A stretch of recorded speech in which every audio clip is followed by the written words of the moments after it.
दिल्ली विधानसभा में tag report पेश होने के बाद नेता प्रतिपक्ष आतिशी ने प्रेस वार्ता कर कहा कि रिपोर्ट ने आम आदमी पार्टी के दावों को सही साबित किया है। उन्होंने आरोप लगाया कि 28% से अधिक भ्रष्टाचार ठेकेदारों द्वारा किया जा रहा था, जिससे पैसा मध्यस्थों की जेब में जा रहा था। साथ ही शराब की कालाबाजारी और तस्करी के कारण सरकारी खजाने को नुकसान हुआ है।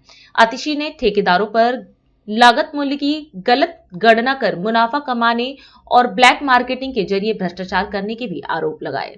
आज दिल्ली विधानसभा में सीएजी ऑडिट रिपोर्ट दिल्ली सरकार की एक्साइज पॉलिसी पर 2017 से लेकर 2021 तक की ऑडिट रिपोर्ट दिल्ली विधानसभा के पटल पर प्रस्तुत की गई। इस रिपोर्ट में 8 चैप्टर हैं। उस 8 चैप्टर में से पहले 7 चैप्टर 2017 से 2021 के दौरान जो दिल्ली की ओल्ड एक्साइज पॉलिसी थी उसकी ऑडिट रिपोर्ट है।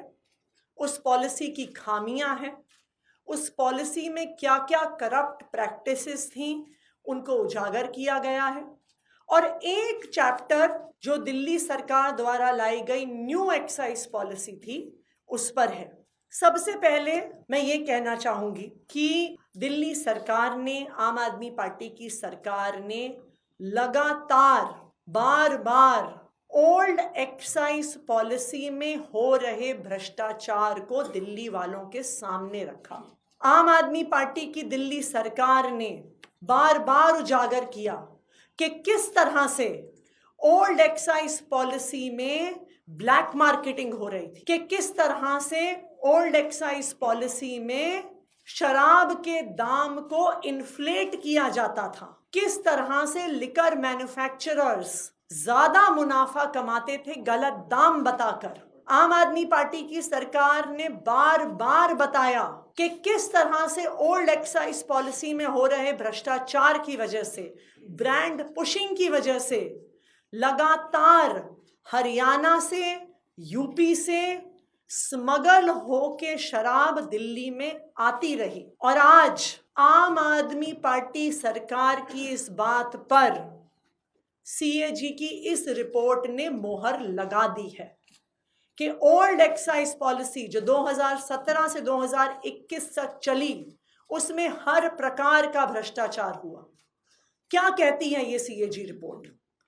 ये सीएजी रिपोर्ट बताती है कि भ्रष्टाचार 2 तरीके से हो रहा था, कि कितनी शराब बेची जा रही थी उसमें भ्रष्टाचार था, क्योंकि जो पैसा सरकार के पास आता था वो हर बोतल के हिसाब से आता था। तो जो, और ये सब जानते हैं कि जो शराब बेचने वाले थे वो किस पार्टी से जुड़े हुए थे, किस पार्टी के लोग थे जिन्हें शराब के ठेके मिले हुए थे, किस पार्टी के लोग थे जिनको शराब बनाने के ठेके मिले हुए थे। वो क्या करते थे? बॉटल बाय बॉटल जब एक्साइज कैलकुलेट होता था तो वो फर्जीवाड़ा करते थे ये दिखाने में कि कितनी बोतलें बेची गईं।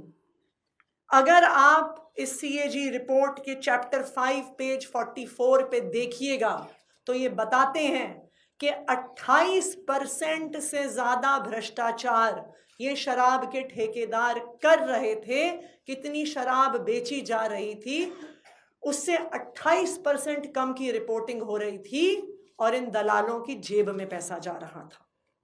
दूसरी बात, ये रिपोर्ट साफ साफ बताती है कि शराब की ब्लैक मार्केटिंग हो रही थी। सब जानते हैं कि किस पार्टी के लोगों के पास इन शराब के ठेके थे। आप इस सीएजी रिपोर्ट की पेज 59 पे देखिए तो सीएजी रिपोर्ट बार बार कह रही है कि जिनके पास शराब के ठेके थे वहां से स्मगलिंग हो रही थी, वहां से ब्लैक मार्केटिंग हो रही थी और दिल्ली सरकार को रेवेन्यू लॉस हो रहा था।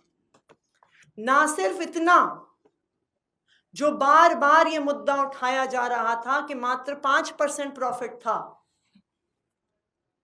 यह सीएजी रिपोर्ट ये दिखाती है selling price minus cost price के आधार पर प्रॉफिट कैलकुलेट होता है। लेकिन इन शराब के ठेकेदारों ने गलत तरीके से कॉस्ट प्राइस को कैलकुलेट किया और 5% के नाम पर करोड़ों रुपए का मुनाफा कमाया। चैप्टर 6 पेज 58 ये सीएजी रिपोर्ट दिखा रही है कि किस तरह से गलत दाम दिखा कर देश भर से ज्यादा कॉस्ट प्राइस दिखाकर शराब के ठेकेदारों ने गलत तरीके से मुनाफा कमाया। ये सीएजी रिपोर्ट उसी बात को दोहरा रही है जो आम आदमी पार्टी की सरकार ने बार बार कहा कि ओल्ड एक्साइज पॉलिसी से दिल्ली के सरकारी खजाने को, एक्सचेकर को लॉस हो रहा है। राष्ट्र सर्वप्रथम, राष्ट्र सर्वप्रथम, राष्ट्र सर्वप्रथम, राष्ट्र सर्वप्रथम।